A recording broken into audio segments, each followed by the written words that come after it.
Strawberry pie with frozen strawberries is easy and delicious. Because there's very little prep work, it's the best recipe. Here in this bowl, I have 24 ounces of frozen strawberries or 680 grams. That's 1.5 16-ounce bags. I have made this pie with one 16-ounce bag, a 1 pound bag of strawberries, and it was okay, but I felt like the fruit layer was a little thin, so I'm going to use 1.5. Like I said, they were originally frozen, but then I thawed them. They're completely thawed. I am adding 1 cup of sugar, 210 grams, 8 tablespoons of cornstarch, or 80 grams, along with 1/8 of a teaspoon of salt. I know that's a lot of cornstarch, but as I learned from my blackberry pie last summer, and from the first time that I made strawberry pie, you need a lot of cornstarch because they're kind of runny. And also 2 tablespoons of lemon juice. I have a 9-inch pie crust over there.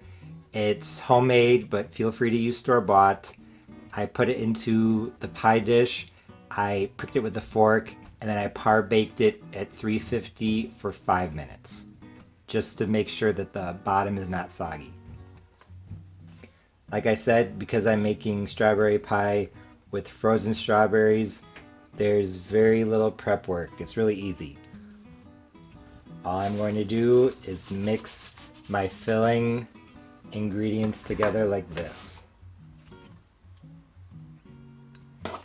I know it might seem kind of odd to add lemon juice to a strawberry pie. I'll skip that later. But like I said, I made strawberry pie in the past, and I was surprised by how bland it was. It was really unremarkable. And I think it was that it needed something else. It needed a tart component. The filling is now mixed, so all I have to do is pour it into my par-baked pie shell. Now that the filling is in my strawberry pie made with frozen strawberries, I'm going to put on the top crust. Like I said, I'm using a homemade crust. I'll put a link in the description box to my recipe, but feel free to use your own recipe or store-bought. It's less quilombo that way.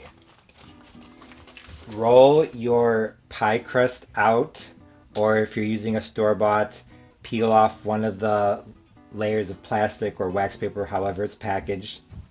Take the other piece of wax paper that still has the pie crust on it, and we're going to flip it over and then put it on top of the pie so that it's positioned as directly on top as possible, and then we'll peel off the wax paper. So we'll go like this.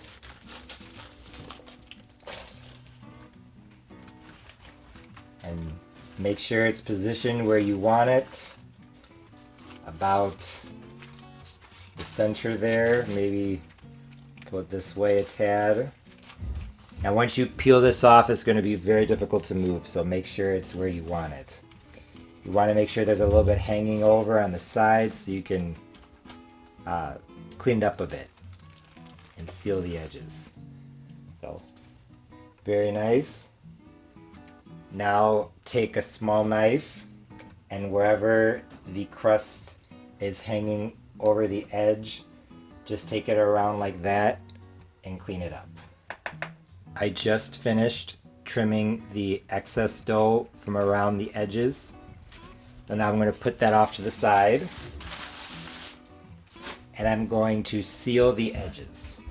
What I'm going to do is I'm just going to take my fingers and pinch it like this. The bottom crust is already partially cooked, so I'm not going to be able to pinch the top crust and the bottom crust together completely. That's okay. Once the top crust is on the pie and the edges are sealed, it's important to remember to cut slits. If you don't, the steam created by the boiling fruit juices as the pie bakes will cause the top crust to form a dome. The crust will hold that dome shape as it cooks, forming a hollow space between the fruit filling and the top crust. Although you don't have to go through nearly as much quilombo or mess as I do, I like to find the middle of the pie, poke a hole there, and then use a ruler to make symmetrical slits around the top of the pie. Now for the final touch. This is optional, but I think it's really good. I like to take 2 tablespoons or 30 grams of sugar and just sprinkle it over the top. It adds a nice crunch. I think the sugar might get slightly caramelized. It's absolutely delicious. I do this with all of my fruit pies. My oven is preheated to 350 degrees Fahrenheit, and it is going to bake for, I'm guessing, 50 minutes, but I will let you know. Be sure to put your pie on a pizza pan or a baking sheet, something, so that in case it boils over, it doesn't boil over onto the bottom of your stove and cause a mess. Don't forget that. I learned the hard way. I just pulled my strawberry pie out of the oven. It was in at 350 Fahrenheit for 52 minutes. When I pulled it out, I could hear it bubbling and boiling inside.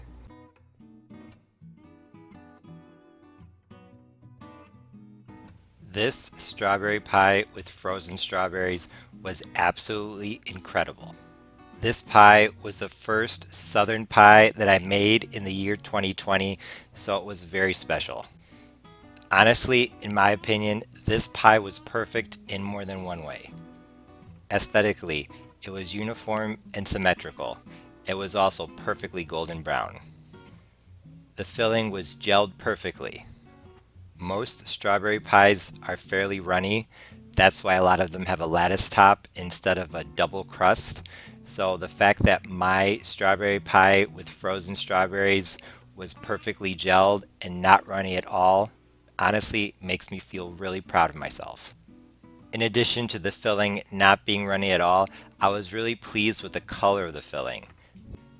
Honestly, in my opinion, it was one of the brightest, most vibrant, most intense reds that I've seen in quite a while. Together with the golden brown crust and the bit of white sugar on top, it was a very nice combination of colors, as well as textures. The soft yet firm filling, the flaky, buttery crust, and the crunchy sugar, somewhat caramelized, sitting on top of the pie, all coming together to form a combination of textures that was really great. As I said earlier in the video, a bit of lemon really makes this pie absolutely delicious. A strawberry pie that is just strawberries and sugar is surprisingly uninspiring. I've seen recipes online that add a bit of cinnamon, so if you want to do that, I think you could, maybe a quarter teaspoon. Any more than a quarter teaspoon of cinnamon, I think this strawberry pie would taste more like a strawberry cinnamon pie than simply a strawberry pie with a hint of something in the background. Since this pie uses frozen berries, there's almost no prep work involved, especially if you use store-bought pie crusts.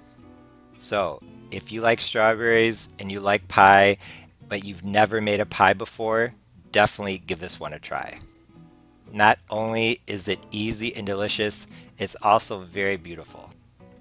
Like I said, that shade of red is absolutely beautiful. This strawberry pie would be perfect for a picnic, a barbecue, a Sunday dinner, or even just because. If you're at home and you want to make something easy, delicious, and beautiful that goes with the season, like I said, you need to try this recipe. I'm planning on doing more strawberry recipes in the near future, so stay tuned. Thanks for watching. See you next time. Bye.